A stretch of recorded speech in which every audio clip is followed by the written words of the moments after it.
Okay.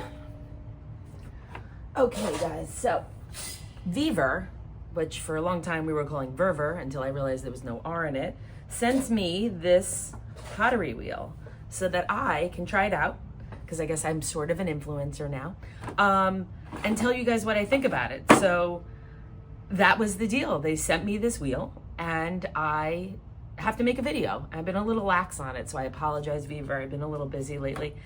So here we go. It's tiny. It's a tiny wheel.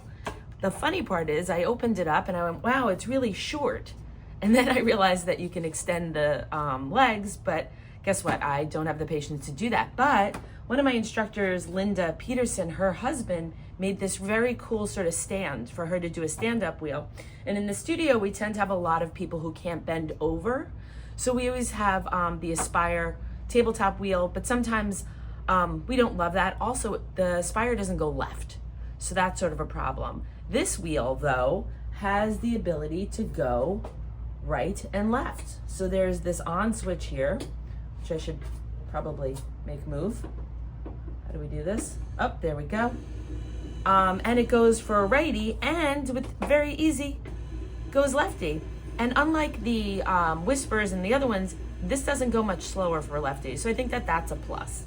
The pedal is here, and I will tell you, it's a little bit like a kid's toy, but you know, not expensive. So as a beginner wheel, maybe not that bad.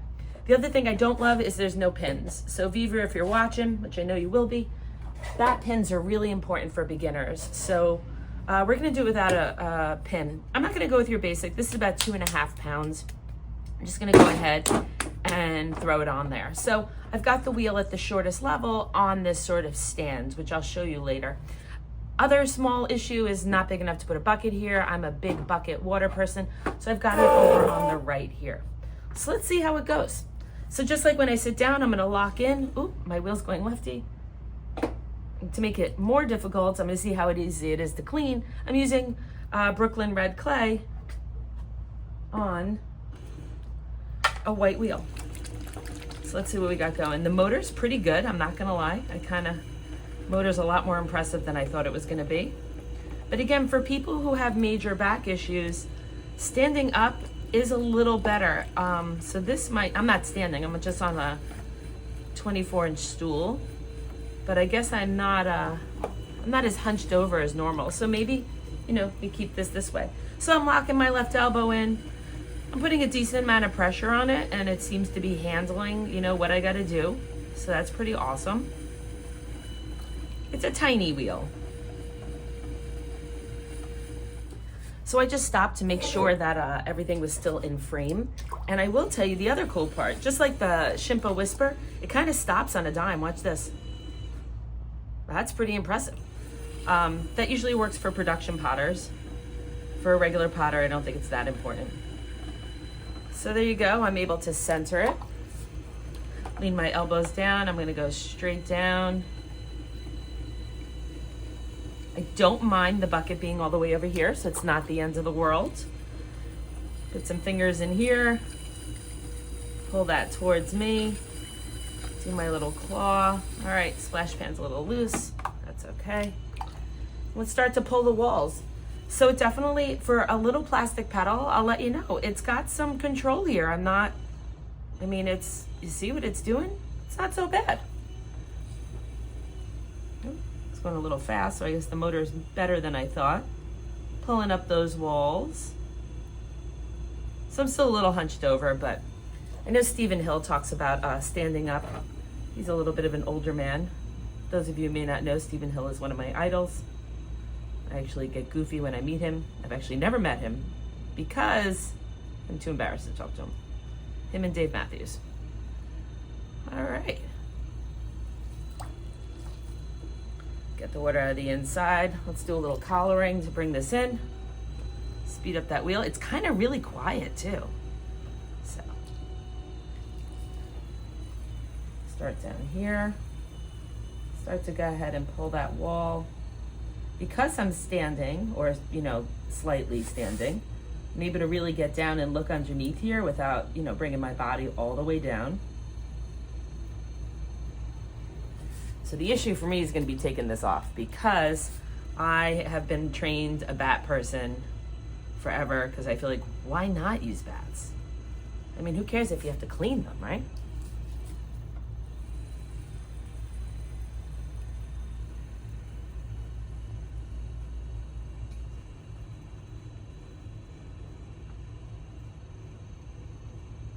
So for people who do fairs and craft shows or town events, this wheel is actually super light and super small. So it could be the alternative to lug in your big wheel, to do demos and ooh and ah people. People could watch pottery for hours. Obviously, you know that because you watch me on YouTube. But even people who don't even want to make pottery, they can watch it for hours. All right, let's sexify her. Put a little more pressure on my inside hand. Pressure on my outside hand. Give her a neck. Give her a little bit of a chin there. Wrap that around. Let's go down a little bit more. Overall, guys, I gotta tell you, this wheel is pretty smooth. I am pleasantly surprised. Until I get to the top. All right. So I think we're gonna call that a pot. Take my wood tool, elbows close to my body. Gonna bring that down there. Come on out. That underneath. Ooh, look at that. See how quick that stopped? What? Kind of not used to the instant satisfaction. All right, so I guess the next issue really is that there's no bat and I have to take this off. Now, what's really important, so I guess we're gonna put a lesson in here, is when you use your wood tool, you wanna really get in there. You wanna go all the way in so that you can hit that dry clay. And by hitting that dry clay, it makes it easy for me to touch that where it's drier. So give me 1 second. I'm just gonna go get, I'm gonna clean my hands and get a wire tool.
Okay, so I got my wear board prepared. I'm in this sort of tight corner here, so I usually have my long wear board here, so I'm gonna just put it on where my bucket is, which you can't see. Got my towel. When you take this off, I'm a big fan of dry hands. So look at what we started doing, guys. Look at this cute little wire tool we created. So in our studios, I feel like we all eat the wire tools. We don't know sure what happens to them, but we're kind of tired of buying them. So I got these big buttons on the Amazon, and I got 50-pound fishing line, a whole bunch of it, and we tied them to the buttons. How smart were we? I think it's the greatest thing, the greatest DIY we have come up with.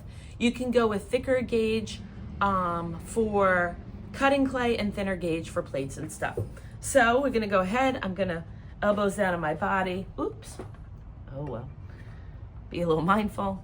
And I'm gonna go ahead and pull that towards me, move that to the side. Dry fingers, pull it up, and hopefully I don't have to touch the side of my pot. Nope, that didn't work. I touched the side of my pot and put it down on my wear board. So there we go. I messed that up, so we're just gonna do that and call it. But let's talk a little bit about the wheel. So again, I don't mind this. This I wish was a little tighter, but then the Shimpo one's really a problem. Watch this. Quiet, watch it stop. What? Crazy. And I'm not gonna lie, the highlight of it is how easy we can go righty lefty. And it goes a little bit slow, but not as slow as the other ones. The construction of the actual wheel is pretty good. I mean, it's metal, well, sort of metal. It's not light, so it's gotta have some decent construction to it. The cords here makes me a little nervous with water. Again, the pedal is a little bit like a toy, so I'm hoping it doesn't break. So the one thing I can say to you guys, I think this wheel's $99, and I am not being paid other than this wheel to tell you what I think about it. But for $99 as sort of a starter wheel, even if it breaks in 6 months, I mean, I don't know. I'm gonna keep on using it over the next few months, and I will, at no money from VEVOR, I'll let you know how it works as we start doing some fall fairs. We'll be bringing it to different events, and I'll tell you honestly what I think. But for now, I mean, I don't think it's horrible. For $99, again, if you're gonna do a real commitment, you commit to a Shimpo or a Brent, not a Clay Boss. Not a fan of Clay Boss, sorry, but I'm not. So I'm being honest. But this is, I like the stopping on the dime and the lefty thing. So for studio owners out there, if you've got lefties, this may not be a bad purchase. So there you go, VEVOR wheel. I'll put in the comments exactly which wheel it is, because I'm not really sure, but I know it's only $99. So anyway, stay tuned. I got some more videos coming. I'm gonna do a couple shorts where I show you some of my finished pots from the last couple weeks. So enjoy the rest of your summer, and I don't know, keep on making pots when you got the time in between the beach and getting your kid to college. So bye guys.